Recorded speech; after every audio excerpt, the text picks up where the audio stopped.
پڑھیے اعوذ باللہ من الشیطان الرجیم بسم اللہ الرحمن الرحیم الحمد للہ رب العالمین والصلاة والسلام علی سید الانبیاء والمرسلین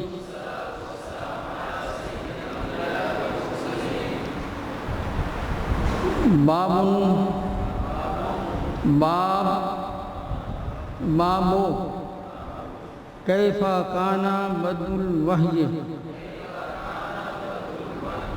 الی رسول اللہ صلی اللہ تعالی علیہ وسلم وقول اللہ عز وجل انا اوحینا الیک کما اوحینا الی نوح والنبیین من بعدہ صدق اللہ العظیم۔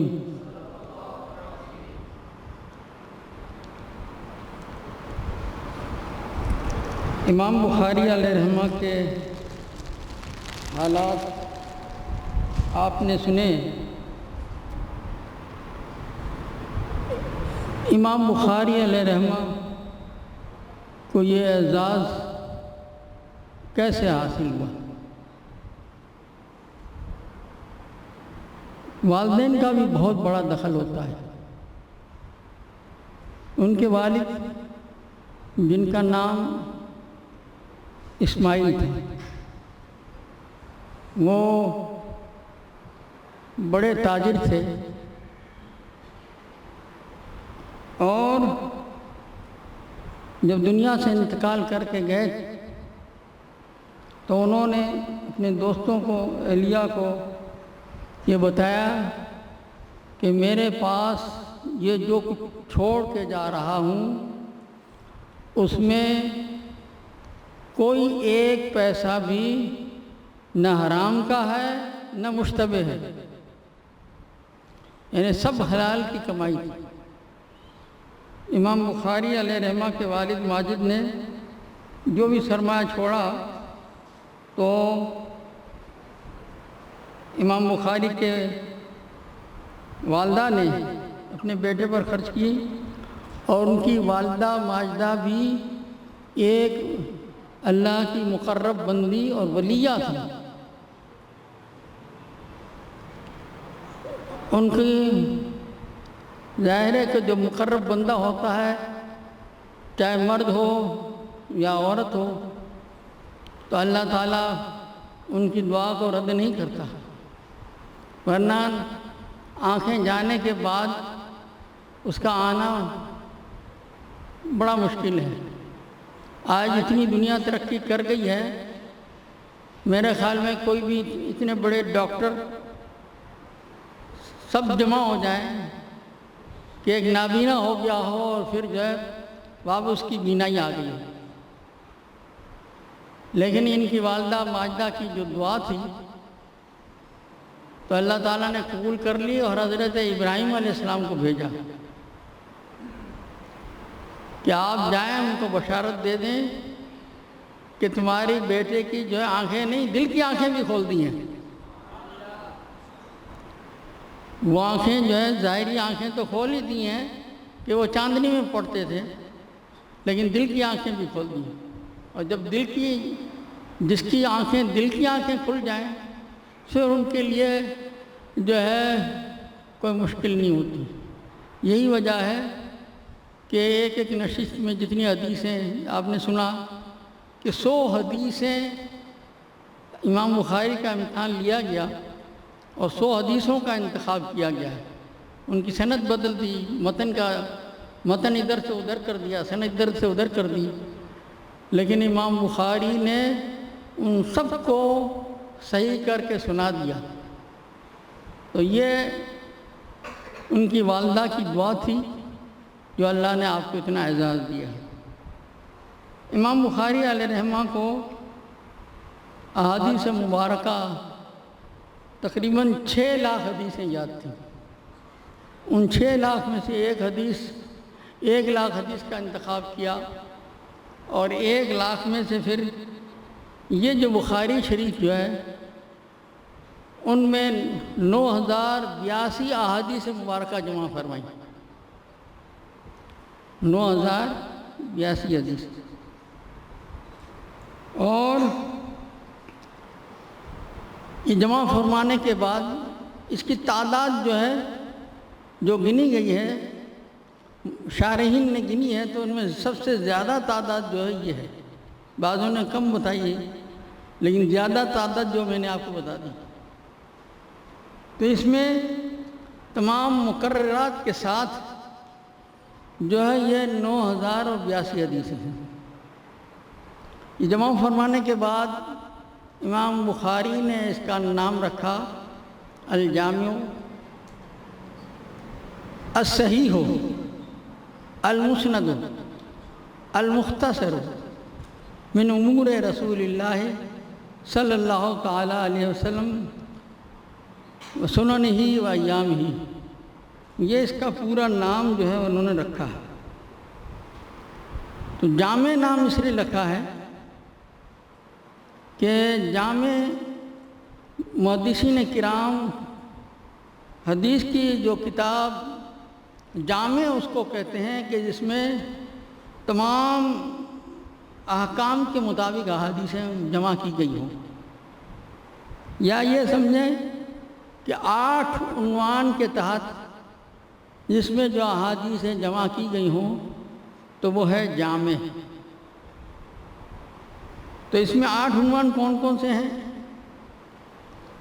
وہ ہے سیر، تفسیر، آداب، احکام، اشراط، عقائد، مناقب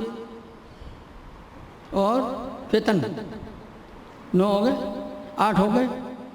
یہ 8 عنوان کے ساتھ جو ہے امام بخاری نے اس میں جمع کیے ہیں، اس لیے اس کا نام جو ہے جامع ہے۔ اور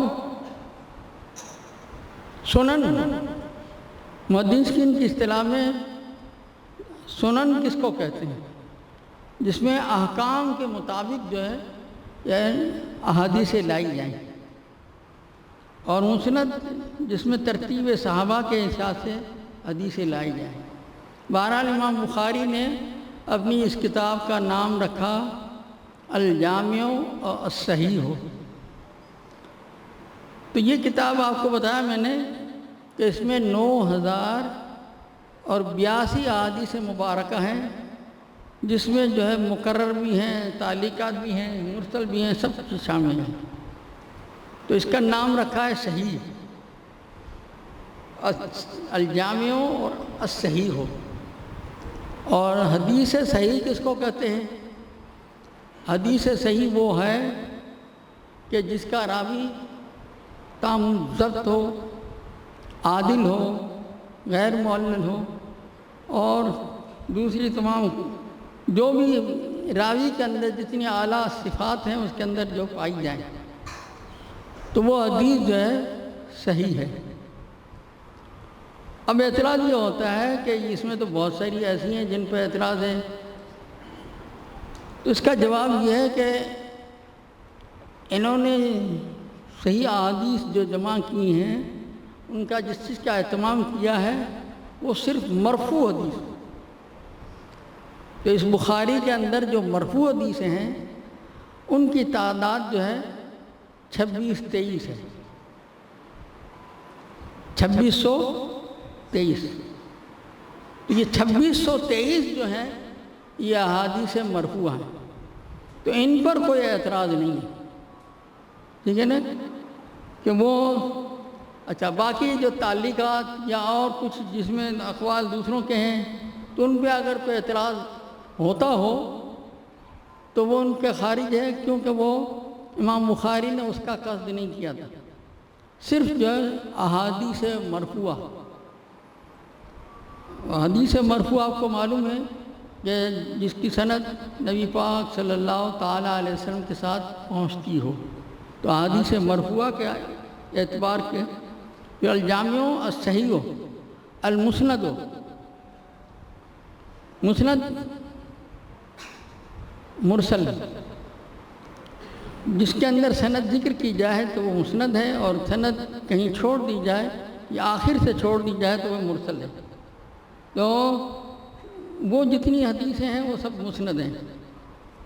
اور المختصر، مختصر اس لیے ہے کہ بعض حدیثیں تو بہت طویل ہیں، لیکن امام بخاری علیہ رحمہ نے جو ان کا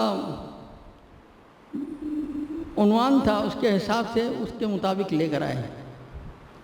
تو اس احادیث اس میں جو ہے 9082 احادیث مبارکہ ہیں، اور اس میں 3450 ابواب ہیں، 3400 ابواب،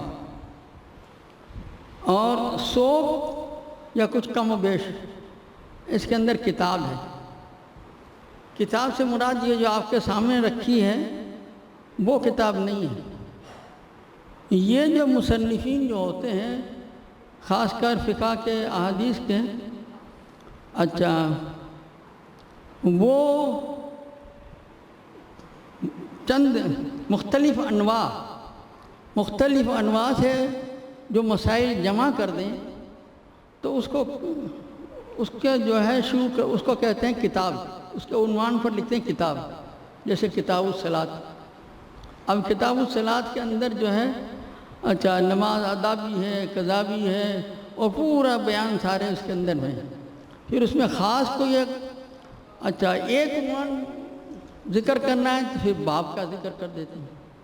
تو اس طرح اس کتاب کے اندر 100 یعنی بخاری میں 100 کتاب، 3450 ابواب اور 9082 احادیث مبارکہ امام بخاری نے جمع فرمائی ہیں۔ اب اس کا مطلب یہ نہیں ہے کہ امام بخاری کو اتنی ہی یاد تھی، اور یہ تو پوری امت مسلمان جو ہے تسلیم کرتی ہے کہ امام بخاری کو بہت ساری احادیثیں تھیں، ٹھیک ہے۔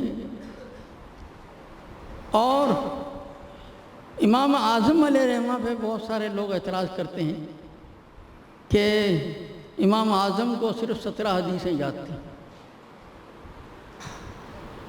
تو امام اعظم جو ہے یوں سمجھو کہ تابعی ہیں، اور امام اعظم علیہ رحمہ نے جو احادیث مبارکہ جو اصل ان کا کام جو تھا وہ فقہ میں تھا، اور حدیث کی چونکہ اس دور میں اتنی ضرورت نہیں تھی، اور اس میں بہت سارے وضاح وغیرہ وہ شامل نہیں ہوئے تھے، تو اس لیے اس کی ضرورت نہیں تھی۔ لیکن امام بخاری علیہ رحمہ کو جو اس وقت جتنی احادیثیں تھیں ان کو تمام کے تمام امام اعظم علیہ رحمہ کو یاد تھی، اور اگر امام اعظم کو یاد نہ ہوتی تو یہ امام بخاری کے پاس بھی وہ حدیثیں نہ آتی۔ امام بخاری کی جو کتاب ہے بخاری شریف، یہ 2 جلدوں پر مشتمل ہے، اور 30 پاروں پر مشتمل ہے، اور ایک پارہ جو ہے تقریباً 35 سے 40 صفحہ یا 39 سے 38 صفحے کا ہوتا ہے، اس پر مشتمل ہے۔ اور اس میں ثلاثیات احادیث جو امام بخاری کی جو ہیں وہ 22 ہیں۔ اور ثلاثی حدیث کس کو کہتے ہیں؟ ثلاثی اس کو کہتے ہیں کہ امام بخاری اور نبی پاک کے درمیان صرف 3 واسطے ہوں تو وہ ہے ثلاثی۔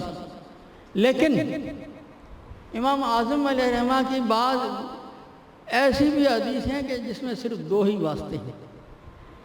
ایک امام اعظم علیہ رحمہ خود اور ایک صحابی، تو جو یعنی مثلا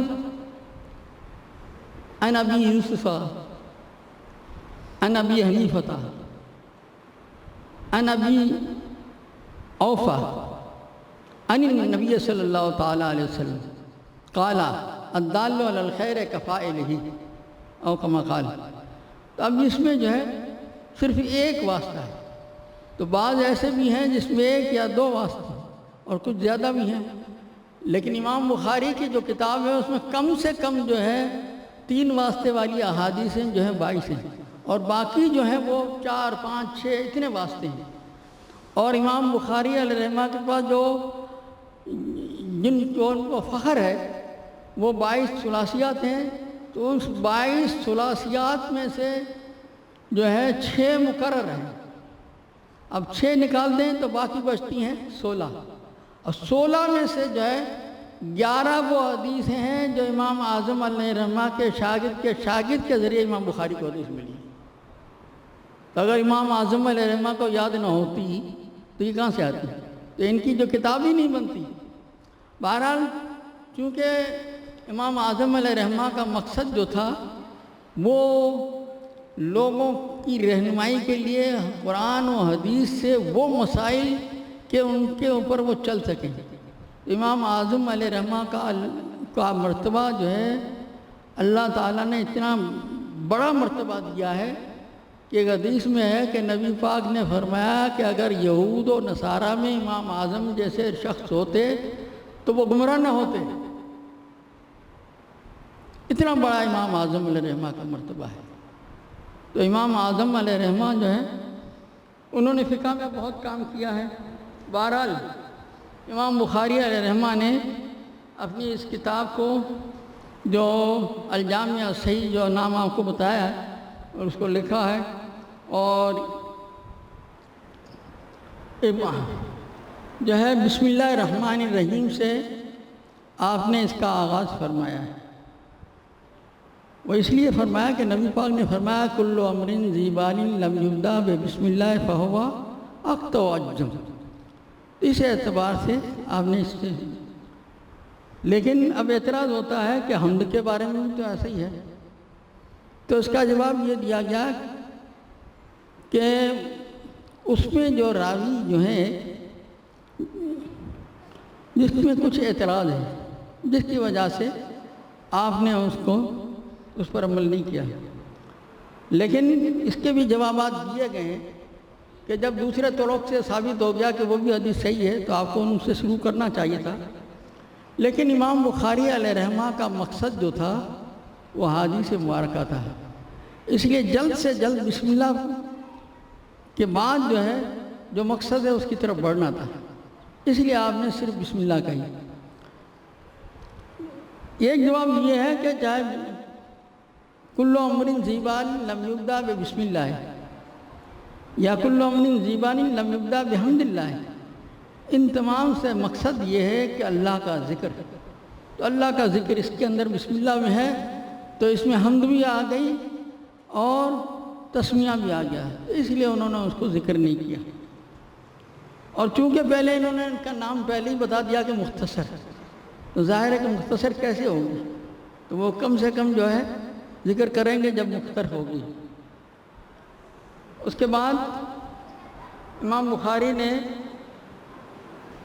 باب یہ باندھا ہے کہ کیف کان بدء الوحی ہے، کہ وحی کی ابتدا کیسے ہوئی نبی پاک صلی اللہ تعالیٰ علیہ وسلم کی طرف، وقول اللہ عز و جل، اور پھر یہ آیت مبارکہ۔ امام بخاری علیہ رحمہ ابھی آپ کو بتایا نا کہ اس کتاب میں 3400 ابواب ہیں، تو یہ پہلا باب ہے۔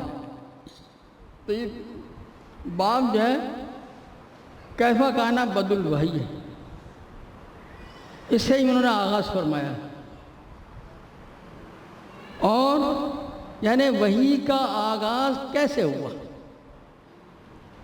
وحی جو ہے نبی اکرم علیہ السلام کی عمر شریف جب 40 سال ہو گئی تو آپ غار حرا میں جایا کرتے تھے۔ غار حرا میں، جو غار حرا مکے میں اور بیت اللہ سے 3 میل کے فاصلے پر واقع ہے، وہاں آپ تشریف لے جایا کرتے تھے اور وہاں عبادت فرمایا کرتے تھے، اور حضرت خدیجہ وہاں کئی رات بھی رہتے تھے، اور حضرت خدیجۃ الکبریٰ رضی اللہ تعالی عنہا آپ کے لیے کھانے کا کچھ سامان وغیرہ بھی لے جایا کرتی تھیں۔ حضرت خدیجۃ الکبریٰ رضی اللہ تعالی عنہا نبی پاک صلی اللہ تعالیٰ علیہ وسلم کی پہلی زوجہ مبارکہ ہے، اور عمر میں جو ہے آپ سے 15 سال بڑی تھی۔ آج کا جوان جو ہے اگر وہ غار حرا میں یا غار ثور میں چڑھ نہیں سکتا، لیکن حضرت خدیجہ روزانہ یا دن میں 2 مرتبہ اس غار حرا میں نبی پاک صلی اللہ تعالی وسلم کی خدمت میں حاضر ہوا کرتی تھی۔ آپ صلی اللہ تعالیٰ علیہ وسلم وہاں عبادت میں مصروف ہوتے تھے، اور ایک دن حضرت جبریل امین علیہ السلام انسانی شکل میں آئے اور آپ کو بشارت دی کہ آپ اللہ کے رسول ہیں، آپ اللہ کی طرف سے رسول مقرر کیے گئے ہیں۔ اور پھر نبی پاک صلی اللہ تعالیٰ علیہ وسلم پر جو وحی کا آغاز ہوا، کیونکہ باب جو ہے کہ وحی کی ابتدا، تو ابتدا نبی پاک صلی اللہ تعالیٰ علیہ وسلم کو رویائے صالحہ آتے رہے۔ رویا کے معنی خواب، رویا اسی خواب کو کہتے ہیں جو سچائی ہو، لیکن اب رویا کی جو ہے صفت جائے رویائے صالحہ، تو یہ تاکید کے لیے ہے، یہ اگر نہ بھی ہو تو رویا جو ہے سچے خواب ہی کو کہتے ہیں، اور احلام برے خواب کو کہتے ہیں، اور اس کی صفت جو ہے ادغاث آتی ہے، ادغاث احلام۔ تو ادغاث احلام بھی قرآن میں اس کا ذکر ہے، یعنی برے خواب۔ تو یہ جو احلام الادغاث تھا، تو صفت کی اضافت موصوف کی طرف کر کے ادغاث احلام کر دیا گیا، اور رویا صالحہ میں ترتیب کے حساب سے رکھا گیا۔ تو 6 ماہ تک نبی پاک صلی اللہ تعالیٰ علیہ وسلم پر رویا صالحہ سے وحی کا نام، اور انبیاء علیہ السلام جو ہے ان کے خواب بھی وحی ہی ہوتے ہیں۔ پھر اس کے بعد جو پہلی مرتبہ حضرت جبریل امین علیہ السلام تشریف لائے اور آپ نے فرمایا اقرا، تو آپ نے جواب میں فرمایا ما انا بقارئ، میں نہیں پڑھوں گا۔ تو حضرت جبریل امین علیہ السلام نے آپ کو دبوچا اور اپنی پوری قوت لگا دی، پھر کہا اقرا، تو آپ نے یہی جواب دیا۔ پھر تیسری مرتبہ کہا اقرا، تو آپ نے پڑھا۔ اصل میں پہلے جو ہے نبی پاک صلی اللہ تعالیٰ علیہ وسلم جو ہے اللہ عز و جل کے مشاہدات اور اس استغراق کے اندر تھے، اور جو اس استغراق کے اندر تھے تو اس لیے آپ نے فرمایا میں نہیں پڑھوں گا۔ اور جب آدمی آپ اپنی اور ہم لوگوں کی مثال ہوتی ہے کہ جب کوئی سو رہا ہو اور بہت ہی گہری سی نیند سو رہا ہو، اور جب اس کو کچھ کہیں تو کچھ جواب الٹا پلٹا دیں، پھر اس کو پکڑ کے ہلاتے ہیں، جھنجھوڑتے ہیں، تو جھنجھوڑنے کے بعد ہوش میں آتا ہے۔ تو اسی طرح نبی پاک صلی اللہ تعالیٰ علیہ وسلم رب العزت کے مشاہدات میں مستغرق تھے، تو حضرت جبریل امین نے آپ کو دبوچا، تو آپ پھر اس کے بعد جو ہے آپ نے پڑھا۔ جب حضرت جبریل امین علیہ السلام نے فرمایا اقرا بسم ربک الذی، پھر آپ نے پڑھنا شروع۔ جب اللہ عز و جل کا نام لیا گیا تو یہ پہلی وحی تھی۔ نبی پاک صلی اللہ تعالیٰ علیہ وسلم پر جب بھی وحی نازل ہوتی تو آپ صحابہ کو سناتے، اور صحابہ جو ہے وہ محفوظ کر لیتے، اور انہوں نے محفوظ رکھا۔ تو نبی پاک صلی اللہ تعالیٰ علیہ وسلم کی عمر شریف جو ہے کل آپ کو معلوم ہے 63 سال کی، 40 سال جو ہے نبوت سے پہلے ہے، اور 13 سال مکے میں نبوت کے بعد ہے، اور پھر آپ نے ہجرت فرمائی، تو 10 سال جو ہے وہاں آپ نے مدینے میں گزارے۔ 23 سال کا عرصہ جو ہے اس میں جو ہے پہلی وحی کے بعد 3 سال تک جو وحی نہیں آئی، پھر اس کے بعد دوسری وحی جو آئی ہے یا ایھا المدثر 3 سال کے بعد، پھر اس کے بعد یہ وحی کا سلسلہ جو ہے شروع ہو گیا۔ وحی لانے والے حضرت جبریل امین، اور انبیاء علیہ السلام پر بھی حضرت جبریل امین جو ہے وحی لاتے رہے۔ کوئی ایک دو الفاظ دوسرے یا حضرت اسرافیل علیہ السلام کے بارے میں بھی آتا ہے، لیکن صحیح قول ہے کہ وحی لانے کی ذمہ داری حضرت جبریل امین علیہ السلام کی ذمہ تھی۔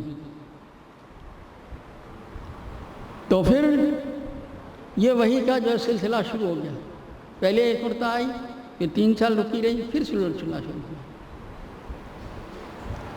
اور انبیاء علیہ السلام، آدم علیہ السلام کے پاس بھی نبی پاک صلی اللہ تعالیٰ علیہ وسلم تشریف لائے، تو حضرت آدم کے پاس جو ہے حضرت جبریل امین 12 مرتبہ تشریف لائے، حضرت نوح علیہ السلام کے پاس 50 مرتبہ، حضرت ابراہیم علیہ السلام کے پاس 42 مرتبہ، حضرت ادریس علیہ السلام کے پاس 4 مرتبہ، حضرت یوسف علیہ السلام کے پاس 4 مرتبہ،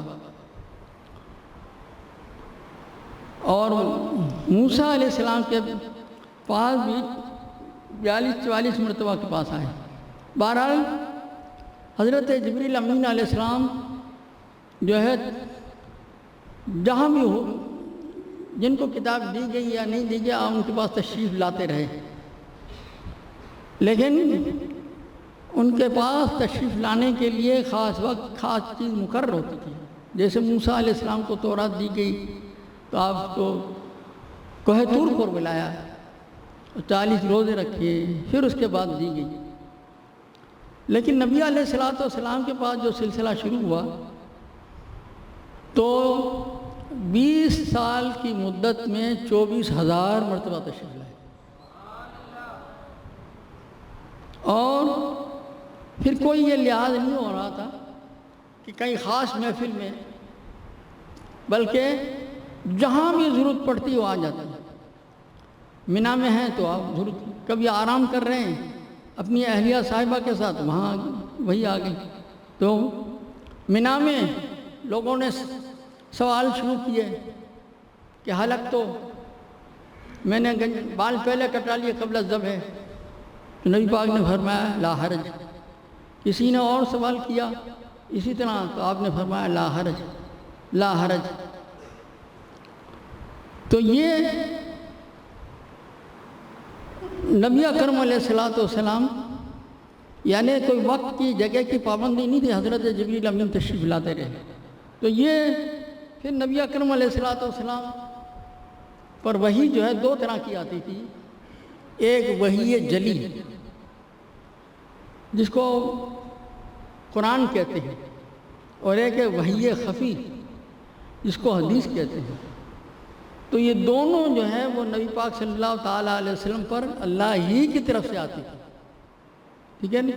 قرآن کے اندر ہی آپ نے آیت پڑھی وما ينطق عن الهوى ان هو الا وحی یوحی، کہ آپ جو ہے اپنی خواہشات سے کوئی بات نہیں کرتے تھے، جو بھی آپ کلام کرتے تھے وہ من جانب اللہ، اللہ کی طرف سے وحی ہوتی تھی، یا تو وحی جلی ہوتی تھی یا وحی خفی ہوتی تھی۔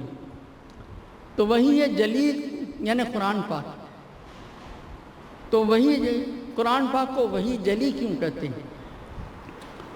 وحی جلی اس لیے کہتے ہیں کہ یہ اکثر جو ہے لوگوں موجود ہوتے تھے اور نبی پاک صلی اللہ تعالیٰ علیہ وسلم پر وحی آ جاتی تھی، اور جب وحی آ جاتی تھی تو لوگوں کو پتہ چل جاتا تھا کہ وحی نازل ہو رہی ہے۔ تو ایک موقع پر حضرت یعلا، یہ صحابی رسول تھے، حضرت عمر رضی اللہ تعالیٰ عنہ کو دوست تھے، انہوں نے حضرت عمر سے کہا کہ جب کوئی وحی نازل ہو تو مجھے بھی تو نئے نئے مسلمان تھے، مجھے بھی تو دکھانا کیسے نازل ہوتی میں دیکھوں۔ چنانچہ ایک سائل نے سوال کیا، غالباً منا کا موقع تھا یا اور کوئی موقع تھا، تو جب سوال کیا تو نبی پاک صلی اللہ تعالیٰ علیہ وسلم کی طبیعت میں تبدیلی آ جاتی ہے۔ سخت سردی ہے، بیٹھے ہیں اور پورا جسم جو ہے پسینے سے اور پسینے کے قطرے گرنے لگ جاتے ہیں اور آنکھیں بند، اور جیسے ایک شخص جو ہے سو رہا ہو اور سونے کے بعد جو اس کی گہری نیند میں سو رہا اور آواز نکل رہی ہوتی ہے، جس کو ہم لوگ خراٹے کہتے ہیں وغیرہ، تو اس طرح آواز آتی ہے۔ پھر یہ کیفیت دور ہو جاتی تو پھر آپ لوگوں کو بتا دیتے۔ تو حضرت عمر رضی اللہ تعالیٰ عنہ نے دیکھا کہ لوگ جب نبی پاک صلی اللہ تعالیٰ علیہ وسلم کو گھیر لیا ہے تو سمجھ گیا وہی نازل ہو رہی ہے، تو انہوں نے حضرت یعلا کو بلایا اور ان کو بھی حلقے میں داخل کر دیا۔ تو انہوں نے دیکھا نبی پاک صلی اللہ تعالیٰ علیہ وسلم پر وہی نازل ہوتی، تو وہی جو ہے پوشیدہ نہیں ہوتی تھی، لیکن یہ کہ وہی جو ہے وہ نبی پاک صلی اللہ تعالیٰ علیہ وسلم پر نازل ہوتی تھی، کسی اور پر نہیں، اور وہ آپ ہی بتاتے تھے کہ یہ قرآن ہے۔ جس کو آپ کہہ دیتے یہ قرآن ہے تو وہ ہے قرآن، وہ ہے وحی جلی، اور جس کو آپ فرما دیتے کہ یہ قرآن نہیں ہے تو وہ وحی خفی ہوتی تھی اور وہ حدیث ہوتی تھی۔ بہرحال صحابہ کرام جو ہے ان کے حافظے بھی بڑے قوی تھے، ہماری طرح حافظے نہیں تھے کہ ایک بار سنا ختم، وہ ایک بار سن لیا۔ اس وقت کے لوگوں کے حافظے ایک ہزار اشعار جو ہے زبانی سنا دیتے تھے، اور پہلے زمانے میں بلکہ ہم نے اپنے بچپن میں بوڑھوں کو دیکھا کہ کہانی سناتے تھے تو ایک ہفتے تک ان کی کہانی ختم نہیں ہوتی، کہانیاں یا اس سے بھی لمبی چلتی تھی، لیکن وہ دور جو ہے ٹی وی کا اور موبائل کا نہیں تھا، تو اس لیے آج کل لوگ ٹی وی میں اور موبائل میں ہر وقت مصروف کھیل میں لگے ہوئے ہوتے ہیں، جن کے کچھ یاد نہیں رہتا، کوئی بات بھی کر رہا تو ان کو پتہ نہیں ہوتا کیا بات ہوئی، بلکہ سبق میں بھی طلبہ جو ہے بہت ہی جو ہے منہمک ہوتے ہیں کسی کام میں کہ ان کو پتہ ہی نہیں کیا ہو رہا ہے۔ بہرحال تو اس وقت کے لوگ جو ہیں نبی پاک صلی اللہ تعالیٰ علیہ وسلم سے جو سن لیتے تو وہ یاد رکھتے تھے، اور پھر بعض لکھ بھی لیا کرتے تھے، صحابہ بھی لکھ لیتے سب، اور آپ نے لکھنے کے لیے بھی فرمایا، اور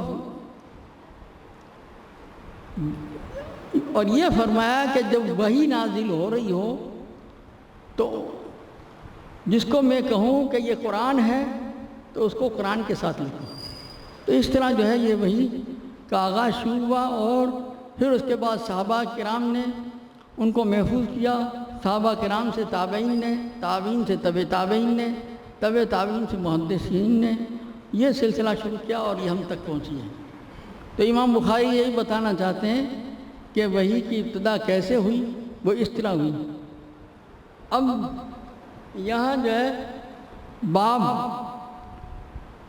3 طرح کے سے لکھا ہے، تو بابو جب پڑھیں گے تو یہ سمجھیں یہ مضاف ہوگا، اس لیے اس پہ تنوین نہیں ہے، اور بابون پڑھیں گے تو یہ حاضہ کی خبر ہو جائے گی، اور باب پڑھیں گے تو بغیر اعراب کے بمنزل فصل کے ہو گیا تعداد کے لحاظ۔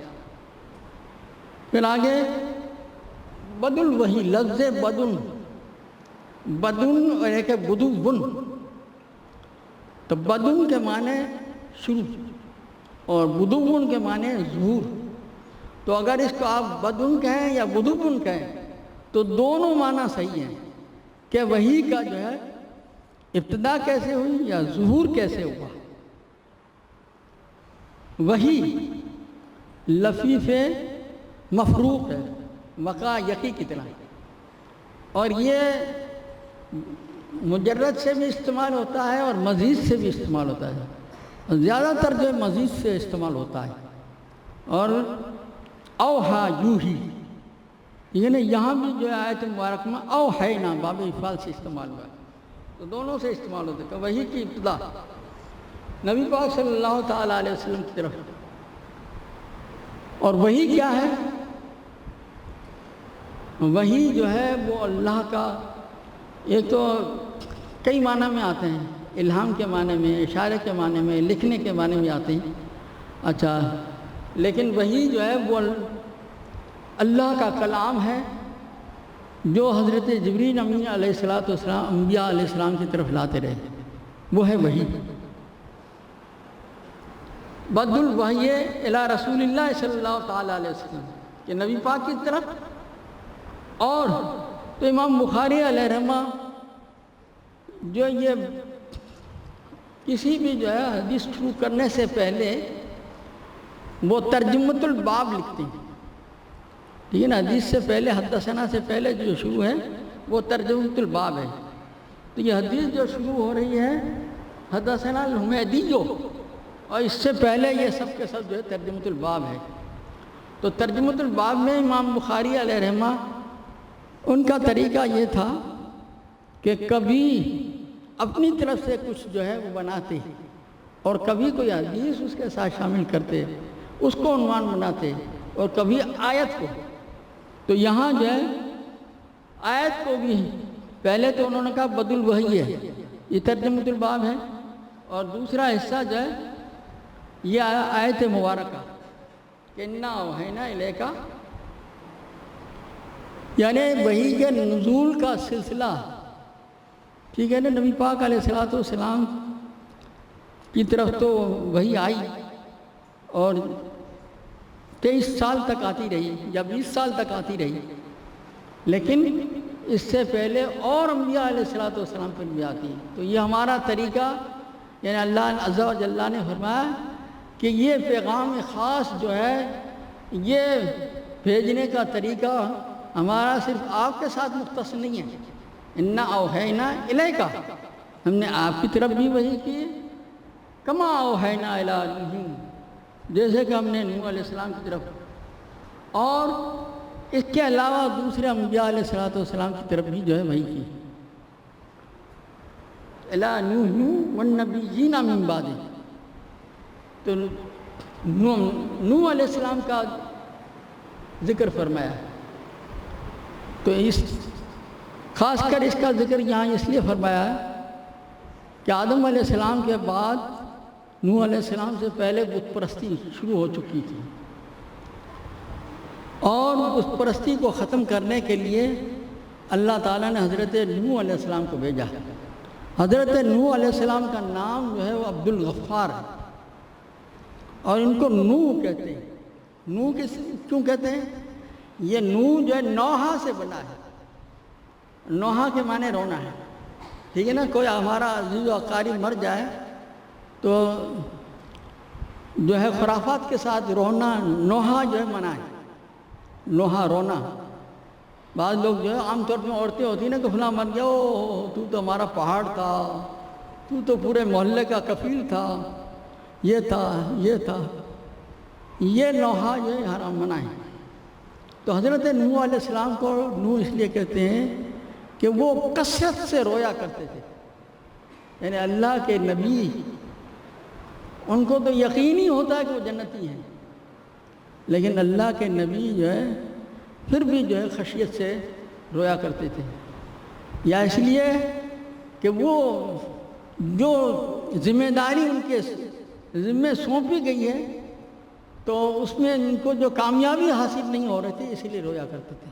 تو حضرت نوح علیہ السلام 950 سال تک لوگوں کو اسلام کی طرف بلاتے رہے، اور آپ کو بہت اذیت دی گئی، ٹھیک ہے، اور 950 سال میں جو 80 کے قریب جو افراد یا کچھ زیادہ کم و بیش وہ مسلمان ہوئے جو کشتی میں ہیں۔ تو پھر اس کے بعد حضرت نوح علیہ السلام نے ان کے لیے دعائے زیر فرمائی۔ تو یہاں جو ہے نوح علیہ السلام کا نبی پاک کے ساتھ اس لیے ذکر فرمایا کہ جس طرح نوح علیہ السلام جو ہے ان کو تبلیغ کے دین کے سلسلے میں بہت اذیت اٹھانی پڑی، تو نبی اکرم علیہ السلام کو بھی ان سے زیادہ اٹھانی پڑی، ٹھیک ہے نا۔ آپ کو طرح طرح کی اذیتیں اٹھائیں، اور آپ جو ہے ایک اپنا جو فریضہ پورا انجام دیتے رہے اور ہر تکلیف برداشت کرتے رہے۔ تو اس لیے یہ آیت مبارکہ برکت کے لیے جو ہے لائی گئی۔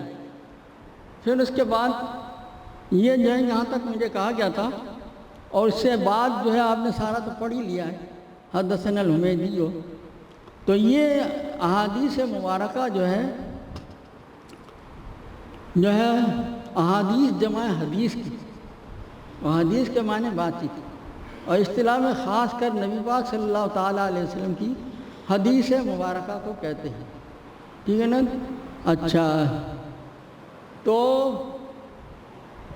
حدیث مبارکہ جو بیان کرتے ہیں ان کے جو محدثین ہیں وہ عام طور پہ کبھی تو اس کو حدثنا سے بیان کرتے ہیں، کبھی جو ہے سمیتو، کبھی قالا. ٹھیک ہے نا؟ اچھا، یا ذکرہ وغیرہ وغیرہ، انبا نبا وغیرہ ان الفاظ کے ساتھ جو ہے احادیث مبارکہ کا آغاز فرماتے ہیں. تو یہاں بھی امام بخاری علیہ رحمہ نے حدثنا سے پھر جو ہے یہ آغاز فرمایا ہے، اور حضرت حمیدی والی حدیث جو ہے خاص کر اس حدیث کے اندر لی ہے. تو جو کچھ میں نے عرض کیا ہے، اور اتنی ضرورت تو نہیں تھی، آپ لوگ شاید سب پڑھ چکے ہوں گے. تو جو بھی عرض کیا ہے اللہ تعالیٰ اس کو قبول فرمائے، اور ہم سب کو امام بخاری کی طرح جو ہے شوق و ذوق عطا فرمائے. اور احادیث مبارکہ یہ جو ہے اس کا تعلق ہے ادب سے. امام بخاری علیہ رحمہ نے یعنی نبی پاک کا کلام ہے، تو جب نبی پاک کا کلام انہوں نے جو ہے جمع کرنے کے لیے کیا کیا، ایک حدیث کو لکھنے کے لیے غسل کرتے، نئے کپڑے پہنتے، پھر اس کے بعد جو ہے 2 رکعت نفل پڑھتے، اور پھر حدیث مبارکہ لکھتے.